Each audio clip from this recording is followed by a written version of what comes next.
Hey, what's up, everybody? We're back with another Motivation Monday, and today, man, I have a special cat with me. I should say I'm with him because we're sitting in, what is this machine called? It's a John Deere 9610 Maximizer Combine. All right, I'm on the farm. I'm on Daw Acres, baby, with my buddy Cam Daughtine. And I met Cam my freshman year at Aurora, man. He was a junior at the time, and one of the first things I noticed about Cam is his work ethic and leadership. I feel Cam was one of the guys who just would take everyone under his wing, and he didn't have to say too much because his actions spoke louder than his words. And without Cam, I wouldn't have been the leader I was at Aurora. And I'm not boasting of myself because I wasn't perfect there by any means, but Cam really showed me how to be a leader rather than through words. He showed me what leadership looked like. So it's an absolute honor and a privilege to be on Cam's property, on his farmland. You heard the term that farming is the backbone of America. And I don't know much about farming, but what I know is that farmers are hard workers, man. They're just hard workers from dusk till dawn. And when do you guys sleep, man? It's tough. As of lately, we're currently in wheat harvest, so we've been pulling big 14 to 16-hour days, trying to get things in. Like you said, it's hard work. Takes a lot of discipline, but that's been one of the biggest aspects that has taught me how to have a parallel line with football, where some of my animals, some of our livestock, my cousin, Scott Frederick, does all of our feeding for us, but he's feeding every day, twice a day, sometimes more than that with our hogs, trying to check things. And that discipline that he has, that he put forth and showed me how to do, has really helped me blossom in not only agriculture, but in football and other aspects of my life as well. There's a lot of parallel lines to it. So Cam, I'm gonna start with a question. Yep. Because we were talking before, and we were catching up. You know, it's been a while since I've seen you, man. I miss you. And what was it like growing up on a farm? And talk about your upbringing a little bit, with your mom and dad, and just what your lifestyle was like growing up on a farm, and what lessons were instilled in you, some of the trials and tribulations, Yep. some of the ups and downs. Talk about what that was like. So growing up on the farm was probably the biggest blessing that I ever could have. We are only the top 4% or 1% of the world in producing food or other things for America and for the nation. But I would wake up, probably have something to do outside. That was the best thing for me, was being outside all the time with my cousins, with my family members.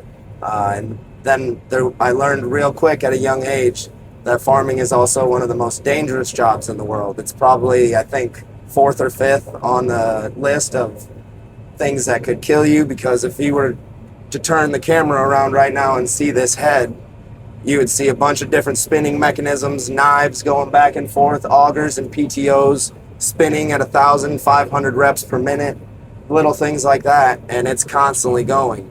So safety and doing things the right way, we're big proponents. Yeah, there you go. We're combining some wheat, red winter wheat, and so that was kind of just ingrained into me from the beginning, because if I did something wrong or I didn't do it the right way, one, it would upset my family or we'd lose some opportunities, and two, you could lose your life or lose your arm or your finger or something like that.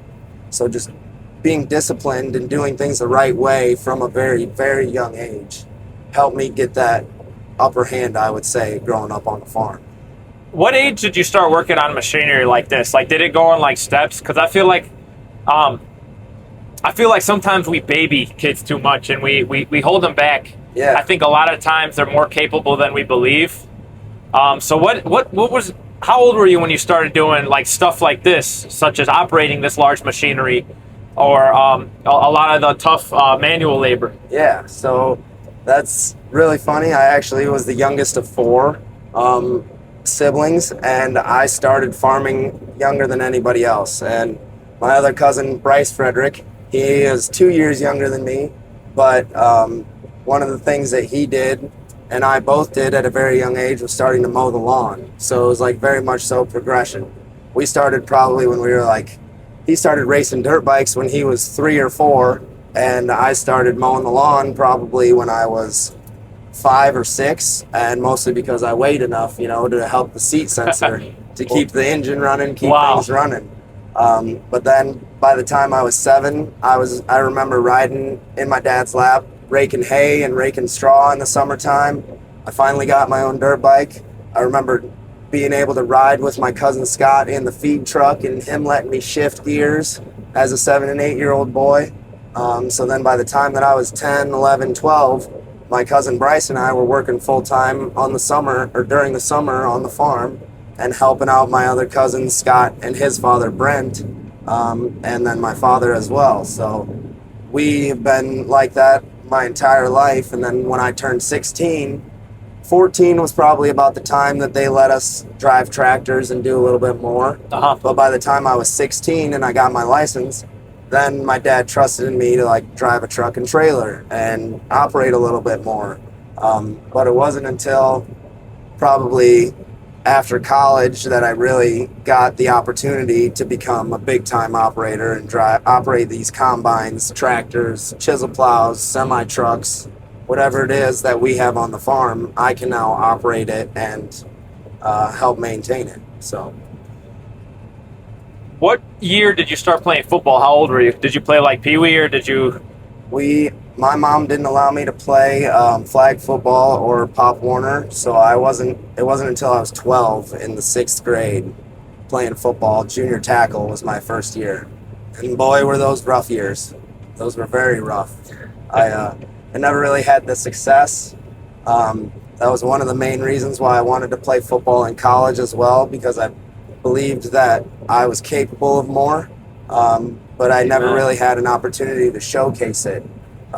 Because a little asterisk about my high school, we are currently now an eight-man program in the state, but I was one of the last classes to ever play 11-man football, and my freshman, pretty much all 4 years of high school, we were either the smallest or the second smallest school in the state of Illinois with an 11-man program. Wow. So we had it rough. We lost I think our worst losing streak was 25 games in a row. Oof. That would have been from my freshman to halfway through my junior year. And then I also broke my ankle my senior year.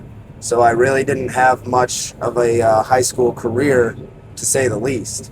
So the opportunity to go play college ball really, really ate away at me. And being in agriculture and being a farmer, it wasn't super necessary to go to school, but I was able to still play football and then go to business school at the University of Aurora and learn a little bit something of how I can translate record keeping, accounts, finances, little things like that, economics, and continue the success of the business end of agriculture. So how did you balance growing up working on a farm and going to school? Because you said you worked in the summertime. Yeah. Were there the same expectations when you were in high school, playing football in the fall, going to school, and still working on the farm? Because I think people got that all, even as adults, 8 hours a day, clock in, clock out mentality. Yeah. And I know I'm a layman when it comes to farming, but I know that farming is not like that at all. No. You ain't clocking in for 8 hours and call it a day. Right. So when you were in high school, how did that work in the fall? Did you still do stuff around here? I did, but not near as often as you would think. I was pretty lucky. I was really lucky that Scott and Brent Frederick, who are my family members, they were full-time men on the farm at the time, and they handled everything. I still to this day do not know how they found enough hours in the day to do it, because then they allowed me and my other cousins to focus on sports. So a lot of it growing up was either chose farming or football in this case, or sports in general. And I was a 3-sport athlete coming from a small school, so I opted to play football, basketball, and baseball in the spring. And I was just continuously lucky that I had great men in my life who were disciplined enough to get their job done just so I could still be a kid again. That's awesome. What made you choose? We'll go a little forward in time after your high school career. What made you choose Aurora University? What was like the determining factor of going there? It's pretty crazy because I had a few schools recruiting me out of school as well. I'd sent a few highlight films out, and Platteville reached out, Dubuque reached out, Monmouth had reached out, McMurray College had reached out. But I found going to that school, meeting with the coaches, really set the difference. Because a lot of schools are going to have great facilities. They're going to have brand new turf, going to have state-of-the-art dorms or state-of-the-art weight room. But the people you meet, the coaching staff, made a difference for me. I met with Coach Ponk, sat down with him for an hour and a half. He came out, watched a few of my basketball games at the time that he was recruiting me, and he really showed effort into me. And that allowed me to really fall in love with Aurora, because the other coaches at other schools, I kind of felt like just a number, like just a roster spot. Get this kid, fill him in.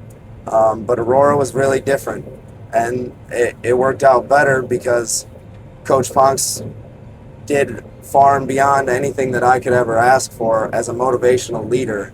He taught me a lot of leading with love rather than always just being right or because he said so. He was the coach. He tried to understand me as a player and as a person. Like, I can remember multiple times during 10-day camp, it's hard, man. That's one of the hardest parts of playing college football is that first 2 weeks. Lost track of days, day 3. Like you said, sun up to sundown, we were playing football instead of farming like that, and I was playing football like that. But I remember Coach Ponks coming with me on a couple mornings when my group didn't have lifting, or I had a little bit of an off period right there with my position group, and he would just sit down with me and have breakfast and catch up. It wasn't anything about football, but he would be there, and he'd see me and come join me, and really put in the time to me as a person. And I feel like that has taught me more and more, especially now in my coaching career. It has taught me so much better of how to treat other kids in that aspect as well, and how I can accommodate them even when they don't necessarily have the same tools that I had as a child or as a kid growing up. Can you talk about changing positions from high school to college and what that looked like? Because as a coach myself, it's funny sometimes you'll have a kid to say, no, I play receiver no matter what. It's like, you can say that, but you're a D-end, buddy, or you're an offensive lineman, buddy. Totally. Sometimes they get filled with delusions from their parents in their head, but can you talk about just like changing positions because in high school did you play both ways or you just play quarterback? I played what's called Iron Man football. I never came off the field, so I was our quarterback, outside linebacker / strong safety. I was also our punt returner, kick returner, and our long snapper. That's awesome. Get versatility. The more you can do, the more recruitable you are. And that's why. So that's what I'm going to touch on. Yeah. So when you came to Aurora, what was day one freshman camp position? Day one freshman camp position was actually safety. They brought me in as a safety, and I was kind of wrong. I was like, oh no, I came here to play quarterback. Like, that's my goal. That is what I wanted. I was set on that. So I switched positions, got a red jersey instead of a blue one, and we went on, and I played quarterback for about 5.5 weeks. I wasn't seeing the field at all. We were playing JV. I was still having fun. Scored the first touchdown that Aurora Junior Varsity had scored in probably 4 years or so. So that was a big accomplishment that I felt like, hey, I deserve a shot, I wanted to stay with this quarterback thing. But one of the things in the upperclassmen, I believe his name was Nick Barkus. He was a starting safety, free safety at the time. And he tore his ACL right before the season, and our coaching staff was scrambling, saying, what are we going to do? Like, they still tried to get me to switch back, and then finally, I remember it was going into week 4 against Rockford. I was told there's an opportunity to play on defense. You will play right now, and if you want it, here it is. And at that point, I was tired of sitting on the bench, tired of not, like I came from being on the field every play Right. to never seeing the field. So I was like, okay, let's give this a shot. I know what I'm doing. I know how to tackle. I know how to cover. Let's play safety. And man, that was we won against Rockford. It was a rainy, horrible day, and they had an all grass field. I don't know if they have turf now, but I think they stole that grass. yep. But so it was a sloppy mess, and everybody was losing their footing. But I was fine because I grew up playing on all grass fields. I grew up playing on that type of environment, and Yeah. I loved it. And you can attest to this. Some of my best games that I've ever had have been when it's cold and wet and rainy, because just like farming, man, the weather doesn't matter. If it was hot and sunny, 95 degrees with the heat index, I was still in this same spot, Yeah. getting in and out, making bales, making wheat straw, doing whatever we could to get it done. So little things like the weather really did not affect me on the football field because of my discipline to be like, hey, doesn't matter how cold it is, we still got to get this tractor started. We still got to feed cows, something like that. There's always a reason. And that kind of helped me overcome some of the little things, like, oh, it was really windy being in Aurora. It kind of got that lake effect, that wind. That was something I had to adjust to big time. And it didn't faze me after a little while. I didn't get cold anymore. I got some tricks and tips from some of my upperclassmen of putting like Vaseline on my arms, retain the heat. But I wasn't carrying the ball, so I never had to worry about fumbling or anything. But little things like that definitely helped. But my mentality of growing up on the farm really helped me separate myself, I would say.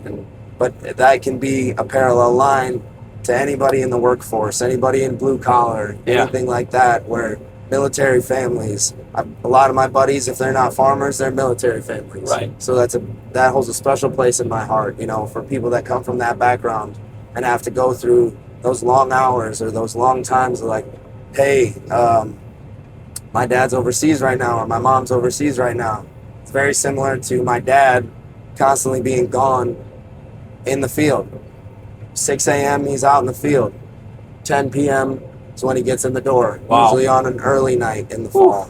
Because if the crop's going, if the getting's good, you got to get it, right? And otherwise you're going to miss it. You're going to lose yield. You're going to lose You got money. a window. Yeah, you got that certain window that we got to go, You only get a certain amount of time, then you got to be successful. You got to find a way to overcome anything that happens.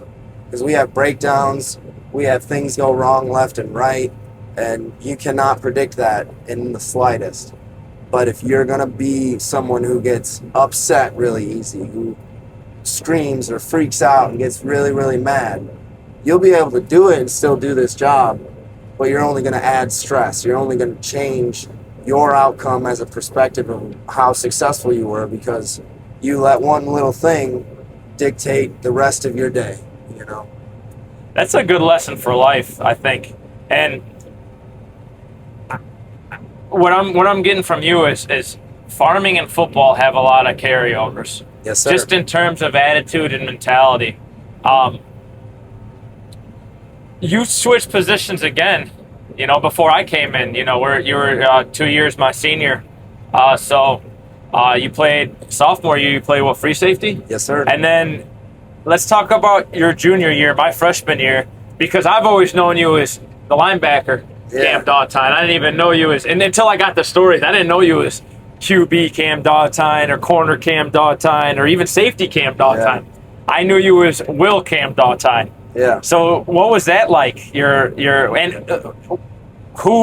Whose idea was that? I gotta think it was maybe Urson's or Ponx's. Whose idea was it for you to move from safety down to now you're playing more in the box at Will? Yeah, so that for sure was all Coach Urson. One of my favorite coaches, our defensive coordinator. You've brought him up in the past, but he really, really saw my growth. I was a bit of a late bloomer, so my body, I was 5'11", about 175 pounds when I graduated high school. Came in as a string bean, incoming freshman, kind of grew up 6 foot. But then my sophomore year through junior year of college, I really hit my nutrition program hard over the summer, hit the weights really, really hard, and I came back at 6'2", 215 pounds. And my coach saw me, and he smiled. You know, he got that light bulb, big Yeah, who is this? cheek grin, you know. Yeah. And he told me at the beginning of the camp, he's like, "You're gonna play linebacker." And I was the same bullheaded kid. I was like, "No, I'm not. I'm free safety. I finally got the weight that I want to be at." And he said, "No, you're gonna be a linebacker." And sure enough, 1 week into camp, I switched positions from free safety down to will linebacker, and it was one of the best decisions I ever made. And that was just kind of the Lord working in my heart, putting the right men in my life yet again. When I was growing up, it was my cousins. You know, they always looked out for me even when I didn't see it. Coach Urison was that same type of guy. Coach Ponks was that same type of guy. They were always looking out for me whenever I was unaware of it. And I just couldn't be more thankful for that, because the success that we had your freshman year, oh man, I would go back and relive that in a heartbeat. That year, my freshman and my senior year were my two favorite years, which is funny for me to say my senior year because I played in one freaking game because of injuries. But those were our two most successful years while I was at AU. And that freshman year was amazing, man. I beaten BU the last game. In the way we beat them, a dogfight, absolute dogfight. It was just, yeah, I think about that game and that season, truth be told, and smile, besides the Lakeland game. That makes me frown, but that's neither here nor there. What, we'll go back in time a little bit, actually. What is the hardest thing about farming? And it could be physical, spiritual, mental. Yeah, what's the hardest thing about farming, man? It's probably the physicality that it demands of you. But I'll teach you another parallel line that I was taught by Coach Greg Whalen. He was our offensive line / tight end coach. My guy. Yep. He told me my freshman year, he told me and Danny Logerato, he asked us actually, he's like, "What is the truest trademark of a champion?" And we were like, "Oh, hard work, discipline, talent, like whatever you want to say." We couldn't come up with it. Consistency. Consistently being able to show up through the hard things, through the sad things, everything that happens in life, and then you still can achieve success. You still can perform at a high level. Excuse me. Yeah. So being consistently strong and consistently disciplined on the farm would probably be the hardest thing, because back to everything I know, my cousin who feeds cattle every day feeds on Christmas, feeds on New Year's for years and years and years. He misses out on his family Christmases, or has to show up late, like little things like that, because he has to work. But do the cattle care that it's Christmas? No, they're hungry. They're hungry. They need to eat. They don't care that it's Sunday. They don't care that it's Saturday or it's time to go out and see a movie or go on a date night or anything like that. They still need to be fed. They still need to grow. They still need that care and that looking after stewardship from my cousin. So that discipline that he has had over the years has really set a standard for that. And not only him, but he doesn't perform well without my cousin Brent. He doesn't perform well without my father. Like, they do not show up every day without already inherently having that in them, you know. And you and I being two guys cut from the same cloth, like, that doesn't change, whether it's football, whether it's farming, or whether it's any other job that you want to go into. And I think that's really cool too, because it's like, you're not the only one that's doing work on this farm. There's a team, and we were talking earlier that in fall you'll have even more people on the farm because that's harvest time. Yep. And you have that window. So what does that look like, and how have you seen football and farming intertwine in a team aspect? Of like, hey, I have to rely on these other guys, you know, to do their job, because they're not going to be doing the same thing you're doing. A quarterback doesn't do the same thing that an O-lineman does. Correct. And, you know, this is a little bit of an assumption, but I assume not everyone's going to be in a machine like this. There's people that have their jobs that are expected to do their jobs at the highest level. Yeah. So what does that look like? That's a very great question and opportunity, because even simply with our wheat harvest, I don't take this wheat to market myself. We are hiring out a trucking company. Jerry Schreiner is his name, but he shows up when we have loads ready, takes them to the market, takes them to the elevator, and allows me to stay in this machine and continue harvesting. Because if I were to have to do something like that all by myself or all alone, then it would be very inefficient, and we'd still be maybe on the north side of this field and wouldn't have it even halfway done if that were the case. Because sometimes like that, our elevator is 2.5 hours away. Sometimes the bid at a local elevator is a lot better, so we can do it half an hour away. But that team aspect of really finding people who are good at what they do, trusting them with big equipment, because the combine we currently sit in is $50,000. Other pieces of equipment on my farm, our family farm, are a lot more money. Like our red combine probably costs upwards to $750,000. That's just for the combine. So little things like that are not held lightly. So like you said, there are only a certain amount of people that are trusted with that. Yeah. But it takes steps to get there. I didn't just get to do it right away. I had to learn from my family about how they did it.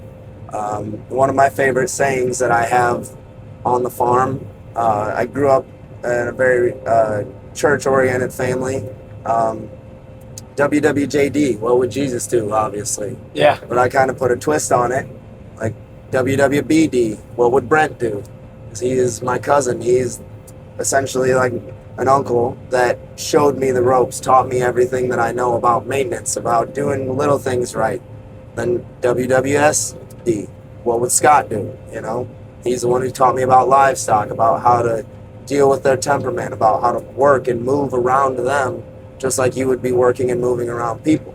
So little things like that, I hold them to a very high standard because they've taught me so much, and they've allowed me to think like that and to open my eyes. Like, hey, I don't know what I'm doing, but what would they have done, right? How would they have skinned this cat? How would they have done that? Because there's over 100 ways to skin a cat.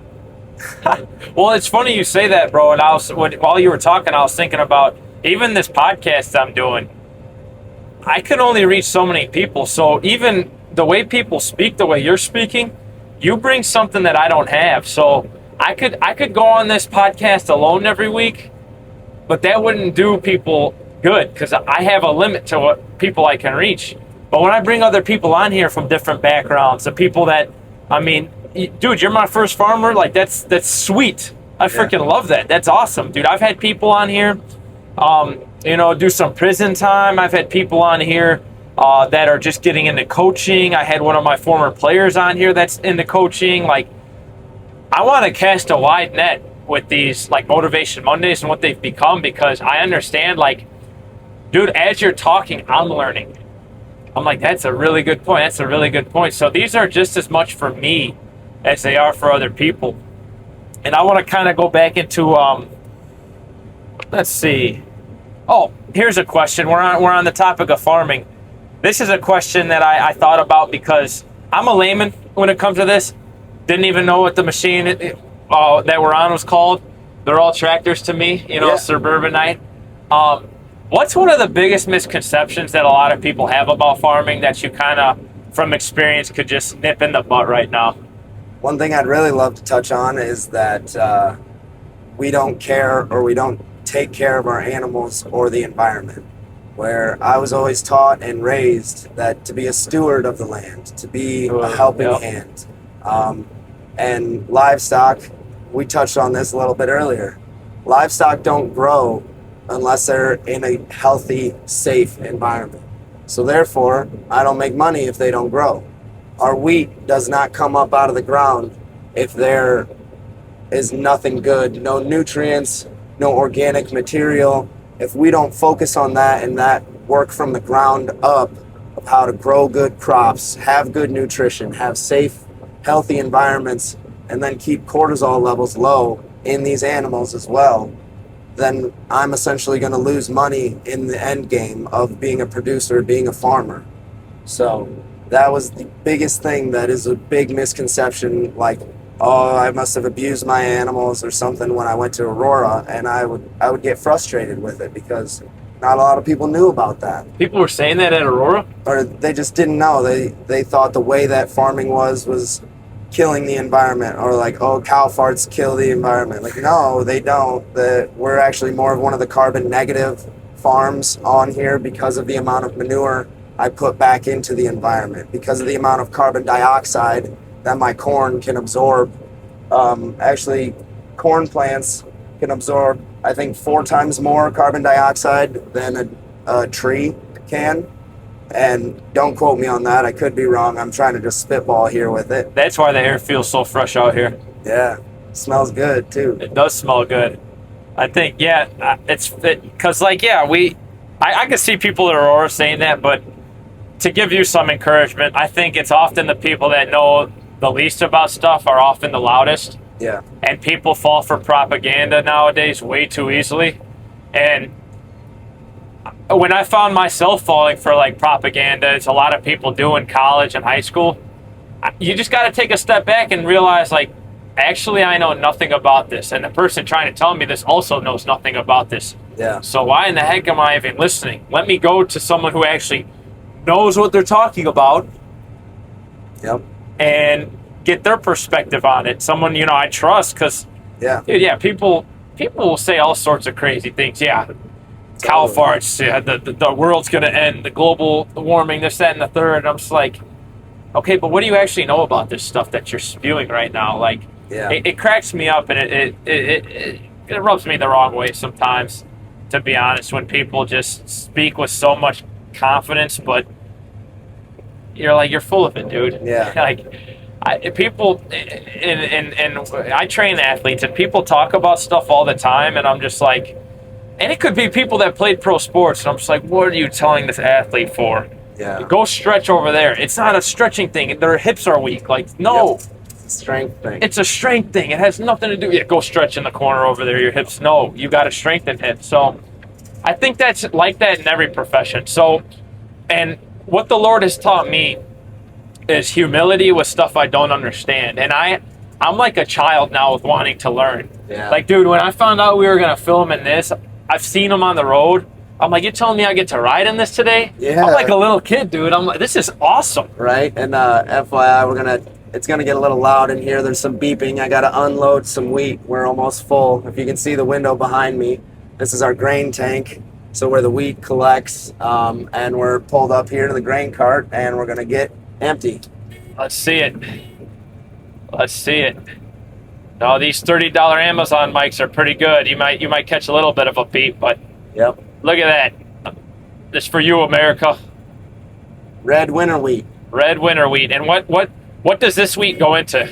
It can make any type of flour. So you can make bread, or primarily bread, obviously. But there's some dog foods and cat foods that it's made out of, horse feed, cow feed, a lot of feed for any type of animal or human for that matter, because my wife and I actually took about a few 5-gallon buckets and filled up a little bit of a stainless steel container, and we've got a reserve of wheat to make into flour in our own kitchen now for the rest of the year. That's so cool. Yeah. That's so freaking cool. Yeah. I'm learning so much today. Yeah, that's awesome. Yep. And as you see, we're pretty full still, but the window, it's a little dirty because we're about 150 acres in, or so, 140 acres in the wheat harvest, but you can see the wheat level dropping in the back of the combine, or in the grain tank of the combine. Oh yeah, you see it right there.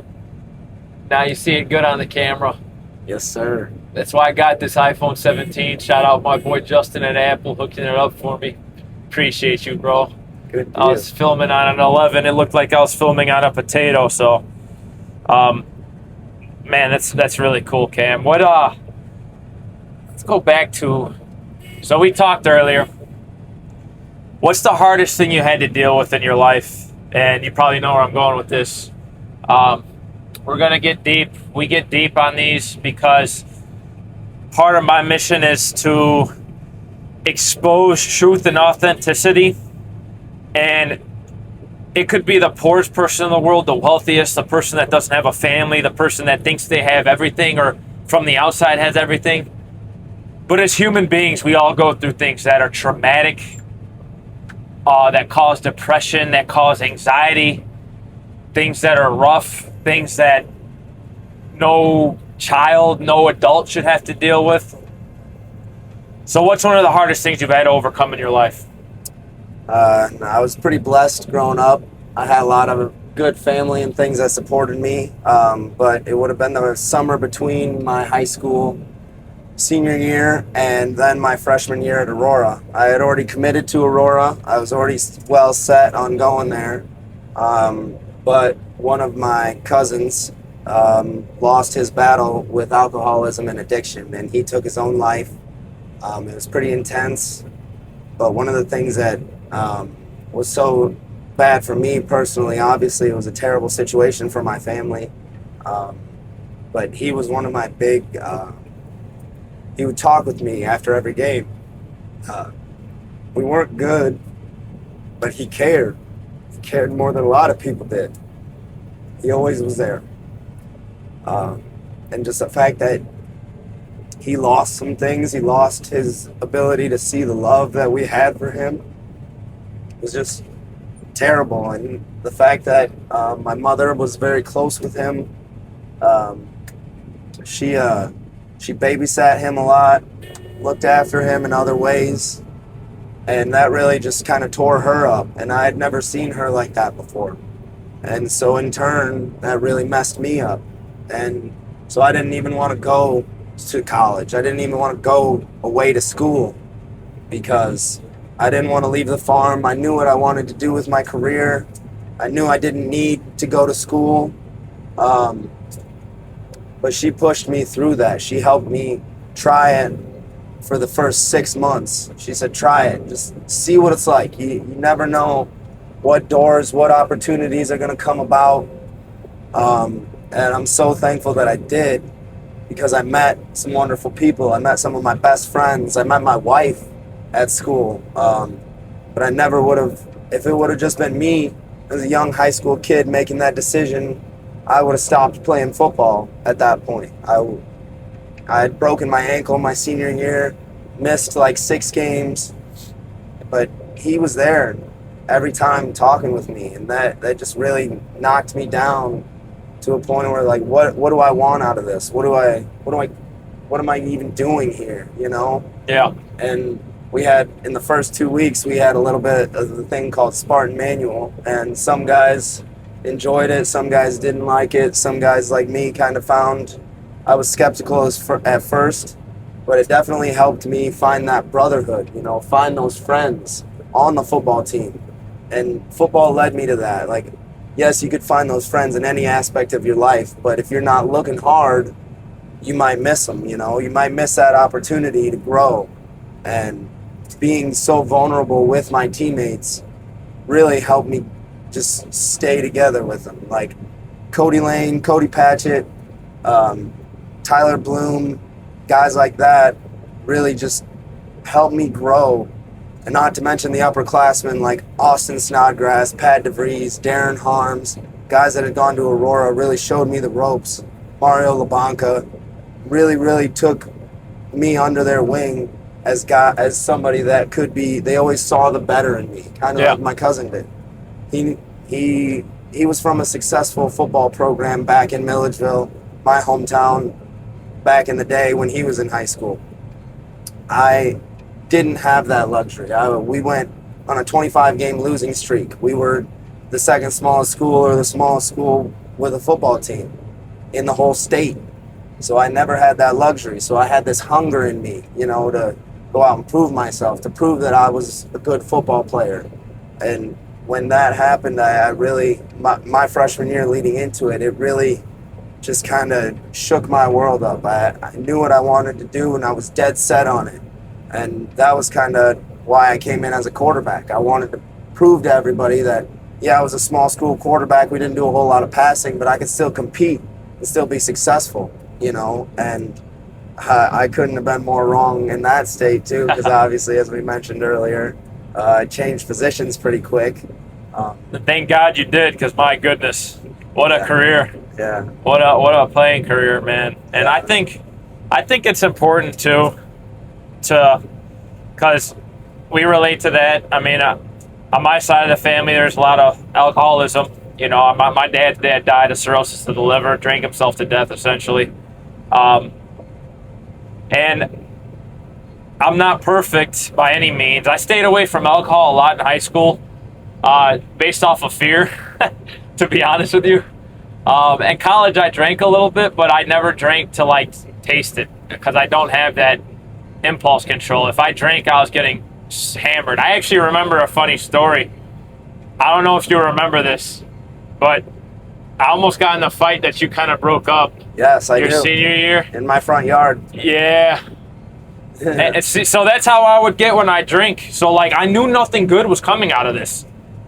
I almost got in a fight, and I would do other things that were not good. And I was ready to fight. If it wasn't for you, and, again, shout out Cody Lane. Yep. If it wasn't for you, Cody, and whoever else showed up, dude, I was ready. Because my dad's the fighter, my mom's not, but I got both in me. So I was ready to fight. I was like, let's do it. Screw it. You, Stokes, Houston, and B. Foles, dude. Yeah. I loved it, but you were the voice of reason. Yeah. Hey, man, I remember you were like, and there's a Bible verse that blessed are the peacekeepers. You were a peacekeeper that night because, dude, I was so heated and for stupid reasons. Yeah. Bro, I legitimately, someone overheard me. Someone had a red and white striped shirt. I don't even know dude's name. And I go to Murph and I go, hey, I'm like, look, Murph, where's Waldo? And the guy overheard it and he got pissed. Yeah. And he's like, you want to take this outside? I was like, I mean, sure, we could do it right here or whatever. I said something stupid probably. And again, not respecting your house. I was ready to cause a huge commotion. That's what alcohol does. Yep. You become stupid on it. Yeah, because those were just track kids that ended up being, their house was 4 houses down, same road, man. Bro. So, I say that to say that, I'm not judging you if you drink alcohol, because guess what? I've done it. Same. I've smoked, but there's a reason that you make stupid decisions when you're drunk. Yep. It's the truth. So, my thought process is, they always say on alcohol commercials, drink responsibly. I don't drink because I know I just can't drink responsibly. I drink irresponsibly, and I make stupid decisions. Therefore, I do not drink. Yeah. I will take a sip. My wife will be like, oh, try this. Oh, nasty. Because I don't like the way alcohol tastes, to be honest. I don't. I don't get why people think it tastes good. I think they're fooling themselves, or their taste buds are just messed up. But, and I say that coming from a family of beer drinkers and hard alcohol drinkers. So I get it. I guess if I drank it enough, I'd probably start to crave and like the taste. Yeah. Like I do with working out now. Like, working out is painful. My sciatica's on fire because of what I did on Monday. But I like the taste of working out. So I guess my advice to people would be, do something. If you're like me and have an addictive personality towards something and know that you could easily become an alcoholic, which I easily can, channel that into something better. Channel that into reading your Bible. Channel that into working out. Channel that into working, your hard work. Channel that into something else. I don't know if you could speak on that a little bit too, Cam. I got one thing to add too. Just something Coach Ponks told me, reiterated it to us big time. If you feel like you are struggling with addiction, losing that, there's a time and a place and a person for everything. There will always be a person in your life who has struggled the same, who has done it the same, or been in that low point. Surround yourself with those people. So when you know you're struggling, you're losing things like that, you have them to rely on. Rely on a brother. A brother is a brother through adversity. That's another Bible verse. But a friend will only be a friend when it's convenient for them. Ooh! Yeah, I like brothers over friends for sure. Yeah. When I call someone my brother and they're not blood related, they know what I mean. Yep. They know what I mean. Yep. What's we talked about growing up a little bit. What's next for Cam Daughtine, man? So it's funny on my because I like to do research on all my guests, and obviously I know you well, man. We were brothers in football together. But I looked at your Instagram page and I saw the awesome footage you took. I don't know if you took it or it was a drone footage of flying over a harvest. And someone commented dude, you should make a show with this. Yeah. I don't know who, and I'm like, I don't know what, I'm like, that's a great idea. I'd watch that friggin' show. So like, well, a couple things to add to that. People always joked like Yellowstone came out big time when we were in school, and it's like, yeah, this is cool, but like I could do this in my backyard. I've got 2 horses. We've got 500 head of cattle and 3,000 hogs on our farm. So the livestock is definitely alive and well. But that specific video you talk, it's a drone footage from one of my next steps that I'm taking. My next endeavor is coaching at Milledgeville. I'm now the offensive coordinator at Milledgeville High School. So I'll be calling plays for him this fall for the 8-man program. But the gentleman who took that drone footage is one of my former players. Shout out Carter Livingood with Livingood Aerial Designs. He's done all my work for any type of application of farming, whether that be chisel plowing, manure application, planting seeds, harvesting crops. You can check that video out on my Instagram at Daw Acres, whatever you want to do. yeah, But it's just little things like that where, yeah, he was a football player, but he was also my neighbor because he's a farm boy as well. He's got agriculture in his bloodline and his heart, and he's a real hard-working kid. And this past season, he was an all-state unanimous player. Like, he was one of the top defensive linemen that we had in the state for our entire 8-man league. So I really was blessed to continue working with him and give him an opportunity to just keep doing what he loves, because he's really good at flying a drone, man, and he took so much footage, so many different angles. it was sweet, dude. Yeah. I was like, this is legit. And obviously there were different crops too. We were harvesting soybeans in the beginning, and then we were harvesting corn in the end. So it was just a very well put together video by Carter Livingood. You might get a Daw Acres show, man. You never know. You never know where that'll lead you. But yeah, but what else, bro? What, like, talk about So the biggest thing is expansion. Not only expansion on the farm, I want to maybe buy some more farm ground, put up some more barns and whatnot to house more animals. But then hopefully just start my own family with my wife and start filling our house and filling those rooms. So that would be the next goals that I really have. Coaching, family, farming, you know. coaching, family, farming. Football, family, farming, whatever. Football, but family, farming. family, farming, football is probably the order in which it truly, the pecking order, you know, the hierarchy. Yeah. You want to get real into it. My faith has been a lot of my next level as well. That's helped me in the coaching realm because Let's go. this past year, with the help of Tim Livingood, Carter's grandfather, I am now a leader of our local FCA, Fellowship of Christian Athletes group. Let's go. And so we would meet with Let's junior high and go. high school kids once a week on their lunch period and just kind of go over things and talk about the Lord and talk about Jesus and getting them more in the Word and getting right with Jesus and how He taught us to live. Because everybody's different. Everybody has different walks of life. But that has really helped me grow tremendously and helped me not only as a manager, but as a coach, or little things as a husband, as a brother. Because shout out my sister, Chelsea Daughtine, would have been one of the first people to ever give me a Bible. Woo. And that was when I was a senior in high school going in, but she was currently doing missionary work for Campus Crusade for Christ through the University of Illinois. Awesome. And she was actually stationed in California, and then she was also stationed in Ris-Orangis, France for a while. No kidding. Yeah, we got to go visit her my freshman year of high school and go to Paris, go to London, experience all that, but it was because of the missionary work that she was doing and trying to be a better person moving forward. And those ways that she taught me from a young age really kind of set the tone. Because growing up, I really didn't have a huge faith background. We were sports family, farming family. So on the weekends, if we weren't farming in the field, we were going to tournaments. We were going to games. We were doing things like that. So faith had kind of taken a back seat in my life at that point. But once I got older, once I really knew what my core values were, it has opened my eyes and helped me become more of a child of God again and start learning from the fact that I don't know nothing I'm just here to get better and to help people get better as well. Yeah. No, I think you hit the nail right on the head, too, because, and it's funny that you remember who gave you your first Bible. Yeah. Because Coach Beebe was the one that gave me my first Bible, and I'll never forget. I didn't have a faith at all, really. I was searching for something, as I feel every human does, no matter what faith background or a lack of faith background. We're all searching, and I was searching like a madman, reading all sorts of New Age books and all this crazy stuff.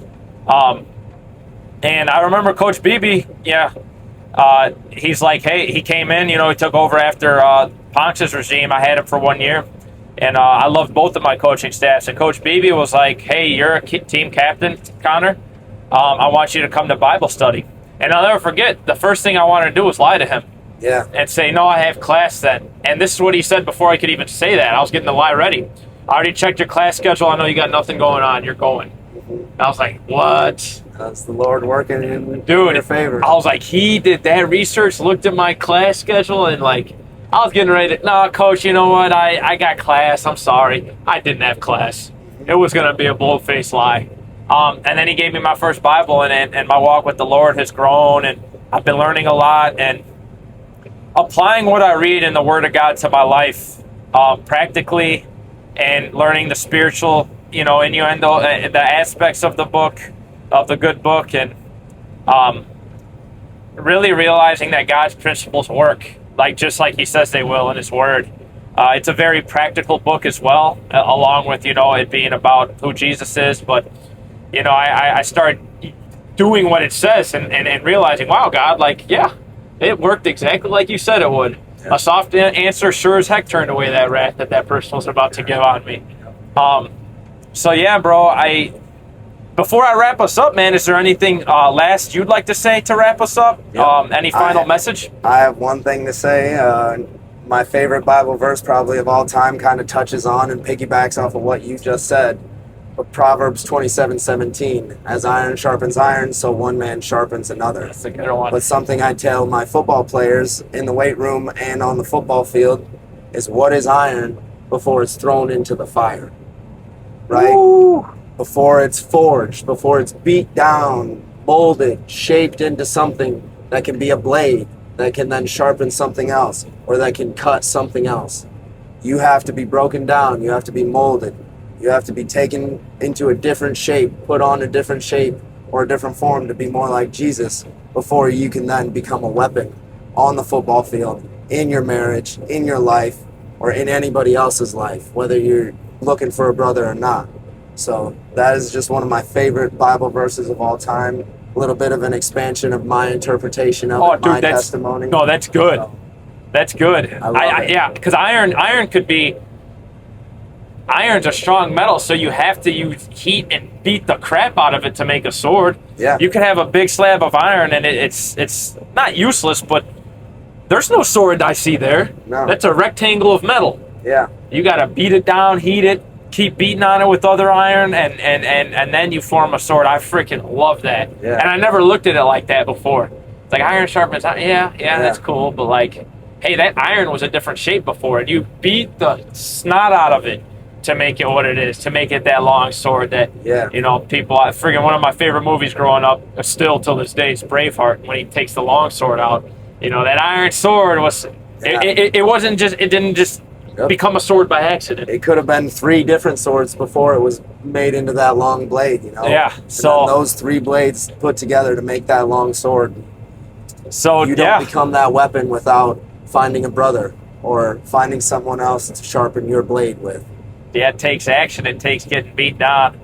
Well, Cam, man, I appreciate, you coming on this Motivation Monday. The mission is complete because it's already inspired me. And for anyone that's going to listen to this, man, feel free to comment, subscribe to the YouTube channel. It's slowly growing.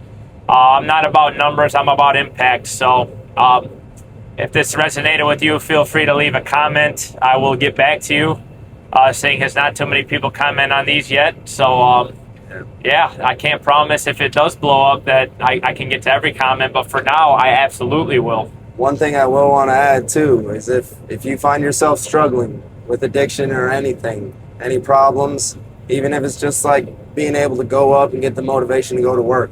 Reach out to either one of us. You can find us on socials. I'm K.Tine for most of my socials. Find out a way, or get a hold of Connor. You can get our number or something, some way or another. But you are too precious, Amen, to take your own life, to think that you are not far greater than what you believe or the situation you are currently in. Always reach out, and that you never are walking alone. Never. I can't end it any better. We'll see you guys next time for the next Motivation Monday.